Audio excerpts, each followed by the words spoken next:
kagoy. At dahil nagkikrib ang mga tao sa bahay ng pansit seafood, nilutuan ko sila ng special pansit seafoods ko. Tara, let's G!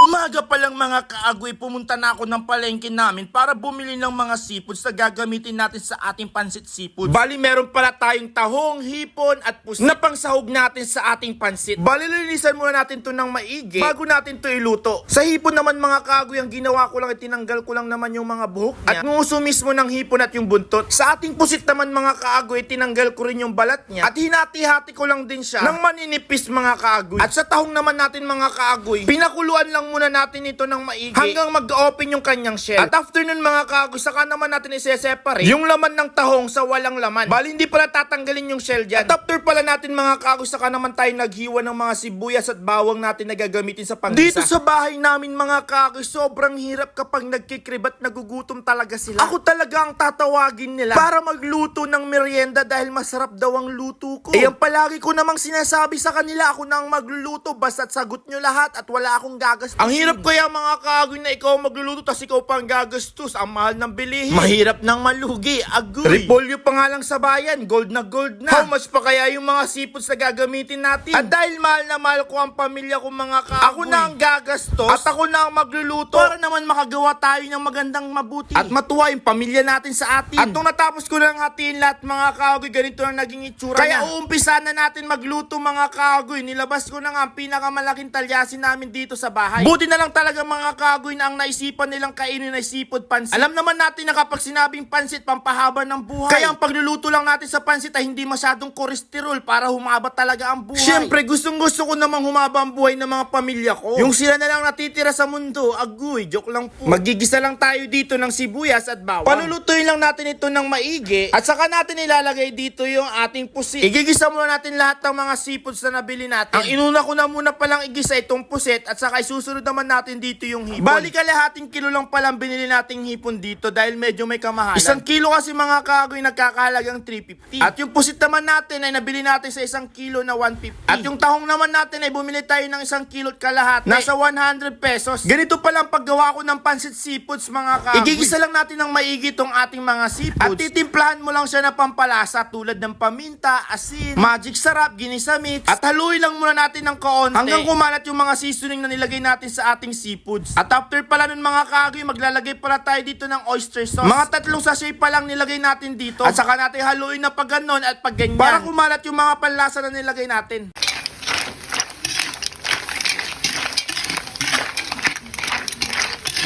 After nun mga kaagoy, saka naman na natin siya tinanggal sa kanyang pinaggisa dahil mamaya pa natin to gagamitin. Paliluluto muna natin yung pansit natin. Ang gagamitin pala natin pansit dito ay pansit canton at pansit sa puro. 2 pitsil na tubig na wasang nilagay natin dito sa talyasin natin mga kaagoy. At naglagay na rin tayo dito ng toyo pampakulay sa ating pansit. Bali tatansyahan lang natin ang paglalagay natin dito. Naglagay na rin ako dito ng maraming paminta, konting magic sarap lang at hihintayin lang natin kumulutong ating pinapakulo ang sabaw. Siya nga pala mga kaagoy, nakalimutan ko palang igisa dito yung carrots at repolyo natin. Isasabay na lang siya mamaya kapag ilalagay na yung mga pansit. Ito pala yung pansit sa puro na ilalagay natin, makintab po to. Isa to sa mga pinaka-paborito kong pansit bukod sa kanton. Itong pansit sa puro talaga. Ito muna yung unang ilalagay natin dahil hihigupin niya yung sabaw. Hahaluin lang natin ito at ilulubog lang natin yung ating pansit hanggang mahigop niya yung sabaw. At kapag ganito na pala naging itsura niya mga kaagoy, saka naman na natin ilalagay yung ating kanton. Bali itong kanton pala natin ay nasa 1 kilo. Marami-rami na rin itong magagawa niya. Saktong-sakto, marami ring tao dito sa bahay kaya dinagdagan ko na rin. Itutulak lang natin siya pailalim hanggang mahigop niya rin yung sabaw kung saan magkakaroon rin siya ng lasa. At kapag alam mong nahigop niya na, saka mo naman nahaluin ng maigi. Dito ko na pala nilagay yung ating carrots mga kaagoy. Dahil lang natin yung mahigop lahat ng mga sabaw. At saka mo ilalagay dito yung repolyo na nakalimutan nating igisa. Pero mga kaagoy, pwede rin naman kahit hindi na rin igisa tong carrots tapos repolyo natin. Lalambot rin kasi sila mga kaagoy kapag pinaghalo-halo mo talaga. Haluin lang natin ng haluin ng maigi hanggang magmix lahat ng mga ingredients na nilagay natin dito. At mga ilang minuto nga mga kaagoy, malapit na nga matapos tong ating pansit seafoods. At kapag alam mo nang okay na siya mga kaagoy, saka mo naman na ilalagay lahat ng mga seafoods na ginisa natin kanina para yung lasa ng seafoods at yung pansit ay maghalo ulit. Nako, pag ganito talaga ang merienda dito sa bahay nyo, panigurado ubos na ubos ito. Agoy, masansamit ya panadlo to. Pwedeng